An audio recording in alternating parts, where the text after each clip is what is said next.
Ja, dit is 'n lang tyd. Ons het lank gelede met mekaar gepraat, maar nou ja, dis maar hoe dit werk, jy weet.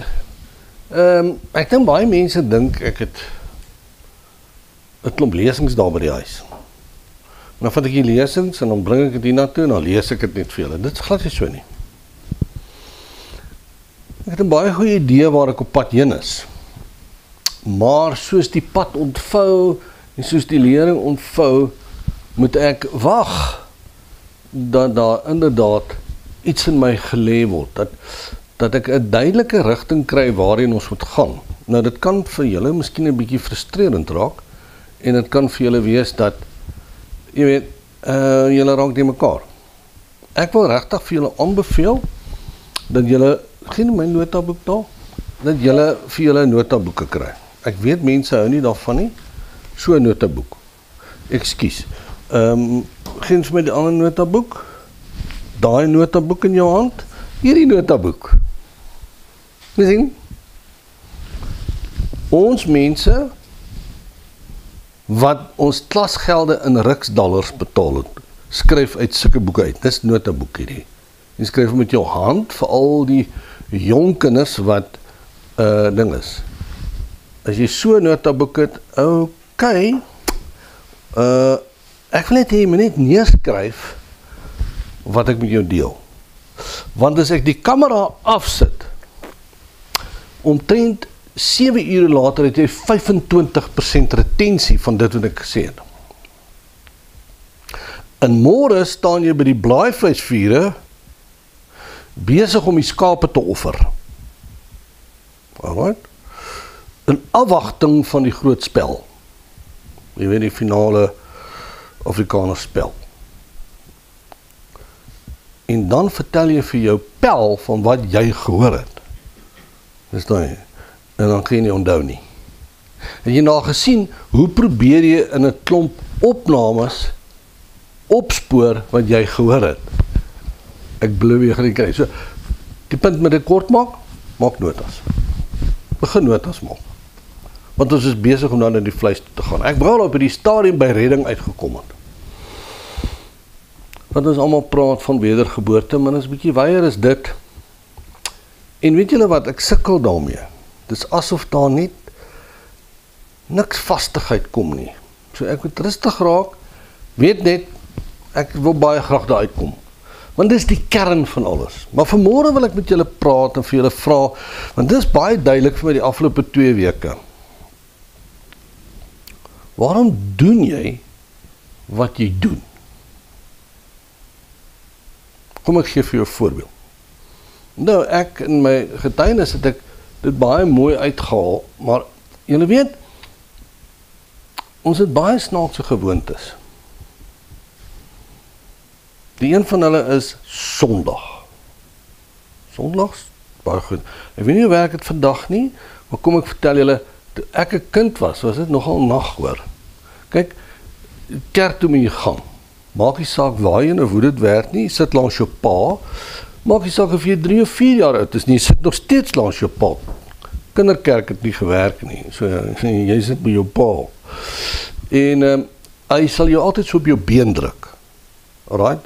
Druk nommer 1 moet jy weet, jy was nou stout, alhoewel jy doodstil gesit het en miskien net geroer het. En druk nommer 2 weet jy het nou 'n probleem, druk nommer 3 weet jy die spantou wag by die huis.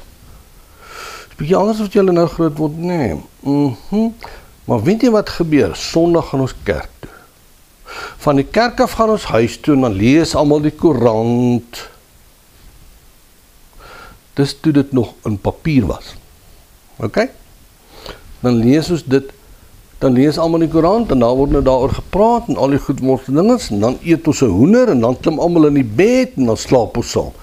En weer die een wat daardie instelling wil verander. En so is ons godsdiens. Godsdiens. Want ons is besig om dit oor en oor te beoefen. So ons doen dieselfde ding oor en oor met dieselfde resultaat. So nou kom ek nie uit en ek sê vir jou, het jy al ooit gaan stil sit en dink? Jy ooit die vraag gaan vra om vir jouself te sê, wat doen ek? En waarom hou ek aan om dit te doen en dit werk nie? Dis een rede. Is God alles? Is God genoeg vir jou? Of soek jy iets anders? Met ander woorde, wat ek vir jou probeer sê, is God voldoende? Ek wil dit eintlik vir julle verduidelik op 'n fenominale storie wat ek gehoor het. Ag, ek dink daar seker ander sulke stories ook, maar hierdie een was regtig fantasties. En toe daai storie opkom, toe nog, ek weet jy wat, ek moet met julle hieroor praat. Dit het gebeur daar in Londen. My dogter is nou in Londen. Sy is besig om te kyk hoe werk dit daar.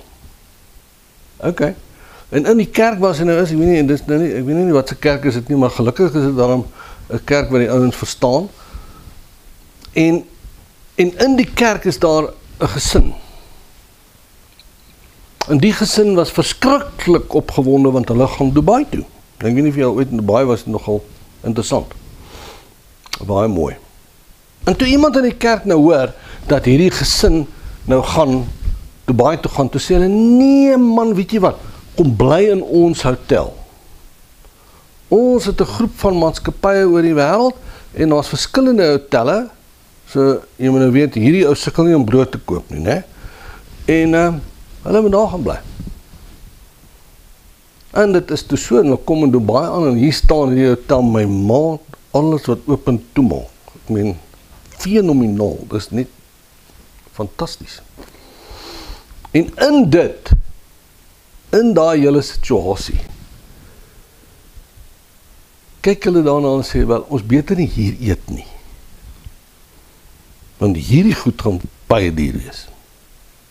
Maar elke aand het hulle nou self so gelukkie gebring, en dan drink hulle Milo. So hulle het nou die dag buite rondgeloop, en hulle het gaan na wegneem etes toe, en hulle het gaan eet by straatkafees, en dan vanaand kom hulle nou terug by die hotel, en dan is hulle nou in die kamer, dan bestel hulle nou vir 'n groot treat, bestel hulle nou Milo, dan drink hulle Milo. En toe hulle nou na 'n week terug gaan in Londen toe kom hulle nou by die ontvangs, en die ontvangs vra toe vir hulle, jy weet, wat is die storie, wat het gebeur, en hulle gee toe 'n rekening, en daar's niks wat hulle skuld nie. En hulle sê, nee, dit kan nie wees nie. Waar is ons Milo? Ons Milo gedrink. Hulle sê, nee, het julle nie geëet in die hotel nie? Nee, het julle nie geëet in die hotel nie. Sê die ontvangs vir hulle, maar eintlik is al die etes in die hotel ingesluit in jou verblyf. Alles wat jy kon eet, alles wat jy kon drink. Wil jy eendag voor die Here staan en besef, eintlik was alles ingesluit. Ek het nie deel gehad aan my wedergeboorte, maar ek het die volle redding. Daar's 'n groot verskil. Het ek nooit meegemaak nie. En dan gaan jy vir my sê, Krause, maar hoekom is dit so? Want weet jy wat, ek gaan kerk toe, en ek is Sondag vir Sondag in die kerk, en ek het hierdie gebruik in my lewe, en ek dien die Here, en ek stap saam met hom, maar ek vir jou een vraag vra, ken jy hom? Dis 'n reuse verskil. Kan jy eendag daar staan en sê, hoor mooi, wedergeboorte en my saligheid is een ding, maar is een klein onderafdeling van die hele werking in die kruis. Dis die Milo wat jy elke aand drink. Terwyl 'n volledige ete eintlik ingesluit is in jou redding. Is dit nie beautiful nie? Waarom is dit so? Ek het begin kyk daarna oor 'n tydperk en weet julle wat het ek gesien? Ek praat nogal met mense en mense kom vir bediening en dan sit ek met hulle. En ek het een ding begin agterkom. Die mense hoor nie. Hulle dink hulle hoor. Weet jy wat die ergste ding? Almal om hom praat van hom, die Here sê dit, en die Here sê dit, en dan besluit hulle, o gids, ek moet ook sê wat die Here sê, maar ek het ook 'n klou wat die Here sê nie. Maar hy moet net deel wees. En ek kan nie verstaan, waarom is dit so? Die verharding van jou hart. Die probleem wat ons het, is daar's 'n verharding in ons harte, wat die werking van die Heilige Gees in jou lewe blok. Mooi hoor. Want die werking van die Heilige Gees verstaan ons nie. Nou kom ons gaan kyk.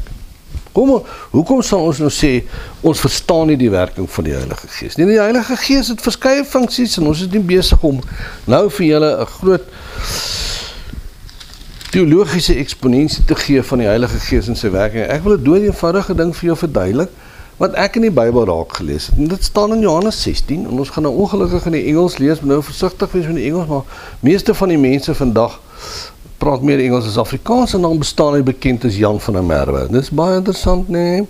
Maar oké, hoor nou mooi. In vers 13 begin Jesus in sy eie woorde, begin hy verduidelik van die Heilige Gees en wat hy gaan doen en hoe hy gaan werk. Maar wat is die sentrale tema? Luister net hier in vers 13 praat hy en dan sê hy, but when he, the Spirit of truth comes, he will guide you into all the truth. Stop net al. Tensy jy vingertaal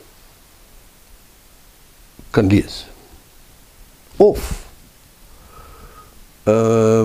miskien 'n ander manier kan kry. As jy uitgaan om te gaan jag. Kyk, dis ander hierdie klomp ouens hier in Pretoria gaan jag, nee, verstaan. En dan kom hulle daar in die jagveld, dan moet daar ons nou 'n gids wees, verstaan, want hulle weet nou nie mooi hoe lyk die bokke nie. As daai gids nie met hulle praat of verduidelik nie, gaan dit nie werk nie. So hoor mooi, daardie skrifgedeelte het inbegrepe dat die Heilige Gees met jou praat. In Romeine 8 lees ons dit in vers 14 baie duidelik. The sons of God are being led by the Spirit of God. Hoor jy hom? Want dis deel van die res van my redding. Maar as my hart verhard is, kan ek nie hoor nie. So die sleutelding wat jy moet verstaan is, dis die Heilige Gees wat moet optree as jou gids. For he will not speak of his own message on his own authority, but he will tell whatever he hears. Luister mooi. Net daar sluit Jesus nie alles wat hy gesê het in die Bybel in saam vas nie. Met ander woorde, daar gaan na die skrif, gaan daar nog goed kom wat die Heilige Gees vir jou sê. Dit moet net in lyn wees met die skrif. Ons praat nie van enigiets buite die skrif nie, maar ek wil nie nou daarvan praat nie. Ek wil hê julle moet sien, jy moet 'n lewende, lopende verhouding tussen jou en die Heilige Gees wees, waar jy met hom daagliks kan wandel. Want jy is nie net deelagtig aan 'n glasie Milo vanaand as jy gaan vanaand jy bed toe gaan nie. Daar's 'n hele verhouding vir jou geskep. En nou moet jy daarna kyk en sê, maar loop ek daar? Het ek dit? Luister wat doen hy nou. He will give the message that has been given to him, and he will announce and declare to you the things that are to come in future. So duidelik speel hy 'n geweldige belangrike rol in daardie verhouding. Maar luister na hierdie een. He will honor and glorify me. He will take off, receive, draw upon what is mine. Hoor mooi. He will take off what is mine and he will reveal it to you. Stop vir 'n oomblik. Met ander woorde, toe Jesus aan die kruis gesterf het, het hy die enormiteit van die volheid van die mens daar teruggevat uit die koninkryk van duisternis uit. Jesus het dit ontvang. Kom ons kyk mooi daarna, want ons gaan in detail daarna kyk, wanneer ons werk met redding. God die Vader het gekom en hy het gesê vir die mense, weet julle wat, na Sinai, as jy dit doen en dit doen en dit doen, dan sal ek vir jou 'n God wees. As jy dit doen en dit doen en dit nakom, dan sal ek jou seën. Let op die behoefte by die Vader, om die mens te seën. Nou kom ons by die plek, waar hy dit nie kan regkry nie, want die mens doen nie wat hy sê nie. En wat gebeur nou? Nou word daar 'n nuwe verbond ingestel. Wat doen ons? Met ons gebruike en ons vooropstellings hou ons nog steeds by die ou verbond. Hy is vervul. Want Jesus sê hier, I will take of what is mine and he will reveal it to you. Kyk wat gaan om vers 15. Everything that the Father has is mine. Let op dat 'n skuif plaasgevind na Jesus toe. That is what I meant, what I said, that the Spirit will take things that are mine and he will reveal, declare and disclose and transmit it to you. So waar in die verbond wat ons nou loop, dit vloei op geloof. Met ander woorde, as ek nie die Heilige Gees in my lewe erken nie, as ek nie die Heilige Gees in my lewe verstaan nie, as ek loop met vooropgestelde idees, hoe gaan ek dit deelagtig raak wat aan die kruis gebeur het? Hoe gaan ek deelagtig raak aan die volheid wat die redding, wat Jesus bewerkstellig het, vir ons kan gee? Maar wat doen ons? Kom ek praat vir myself, want miskien kom ek nou mense te naam, maar laat ons nou mooi dink. Is dit nie maar die gebruik wat ons het onder ons volk nie? Ons gaan na Vader toe, want ons wil die Vader vra vir wat ons het, en dan begin ons soebat en pleit. So in die oggende, of in die aande, dan gaan ons almal. My pa het altyd gesit, en het hy vreeslik sedig uit die Bybel uitgelees, en dan het ons almal om die bed gekniel, en dan het ons nou begin vra wat ons wil hê. En so het ons op die ry afgegaan. En dit is 'n gepleit en 'n gesoebat, en wat gebeur? Nie veel nie, maar ons hou aan, waarmee ons besig is. Ons hou aan. Maar niemand kom tafel toe om vir jou te sê, maar my hart is verhard nie. En omdat daar 'n verharding in my hart is, kan ek nie verneem wat die Heilige Gees aan my oordra nie, en die oomblik wat ek dit nie kan verneem nie, kan ek nie in geloof staan nie, en die oomblik wat ek nie in geloof staan nie, drink ek net Milo. Is nogal iets om te dink, nee. Ek wil vir julle so 'n paar grepe verduidelik van hierdie verharde hart, van die gebruike wat ons het.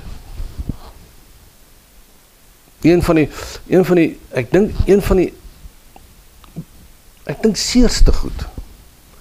Een van die goed wat my geweldig ontstel het, was wat ek self beleef het toe ek Sondag vir Sondag gaan sit het in die kerk.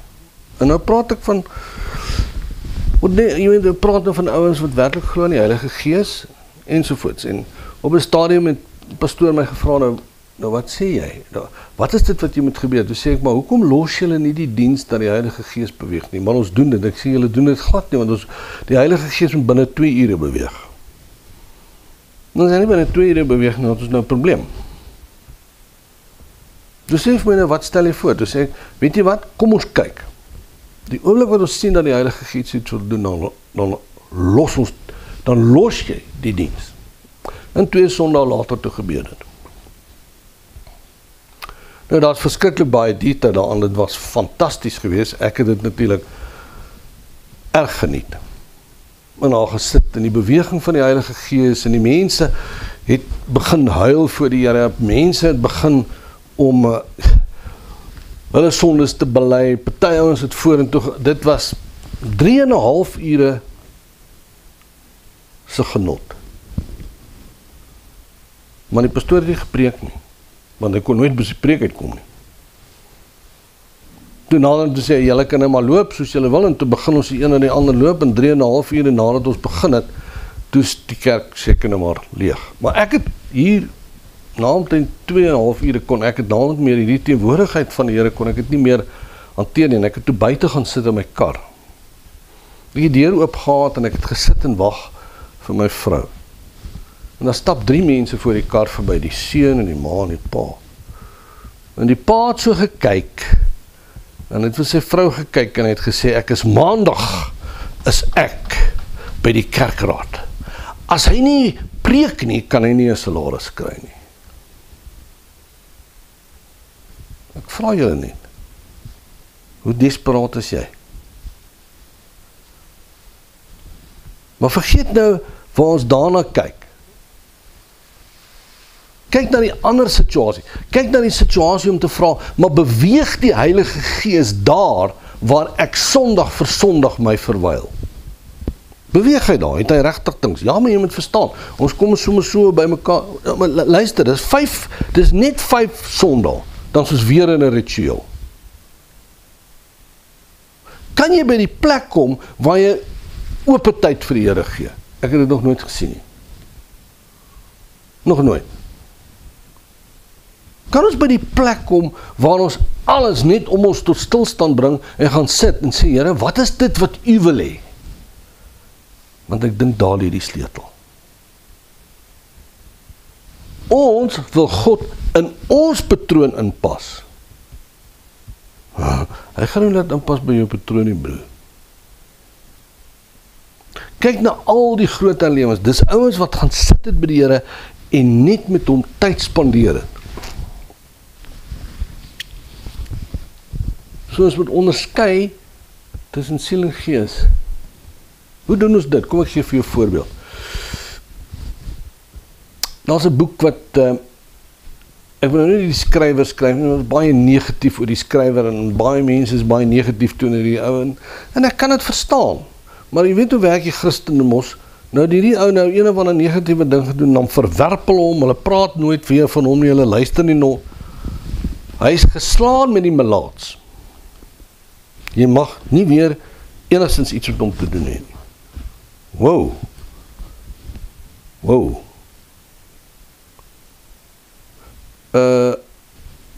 Miskien is daar net iets wat hy deel, wat miskien net van belang kan wees. Ons het kan onderskei tussen die koringpitte en die kaf. Nou in hierdie geval, aan die begin van sy bediening, en hy gaan bedien by 'n groot kerk. En die ouens was besig die oggend en hy daar gekom, hoeveel mense daar gesit en hier in die voorste bank het 'n ou opgestaan en op die verhoog kom staan en hy het 'n lied gesing.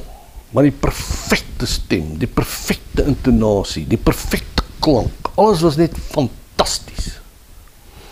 En die mense het hulle self geniet. Selfde dag, die aand, het hy weer 'n diens daar, en hy begin met die diens, en toe hy begin met die diens, toe sit 'n vrou in die derde ry voor, en sy staan op tussen die mense, en sy begin sing, in 'n klokhelder stem, dieselfde lied as wat daai ander persoon die oggend gesing het. Weet julle wat? Sy het 3 strofes van daai lied gesing. Toe kom die teenwoordigheid van die kerk, toe kom die teenwoordigheid van die Heilige Gees tasbaar in daai kerk. Wat is die verskil? Die een word gedryf deur die vlees. Die een gedryf deur die Heilige Gees. Die interessantheid is, Die vrou was daai oggend nie in die kerk nie, so sy het glad nie van dit geweet nie, want sy het van 'n ander kerk, van 'n ander gemeente, uit 'n ander dorp uitgekom. Is die musiek waarna jy luister vermaak? Is dit daar dat ons vermaak kan kry?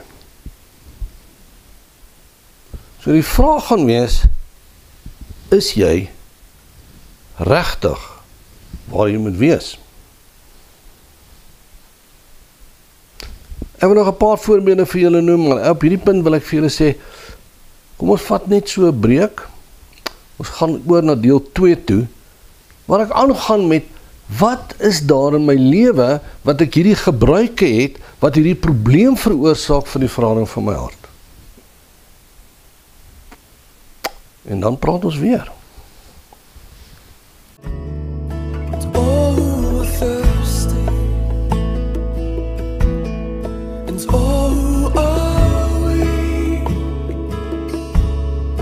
Come to the fountain.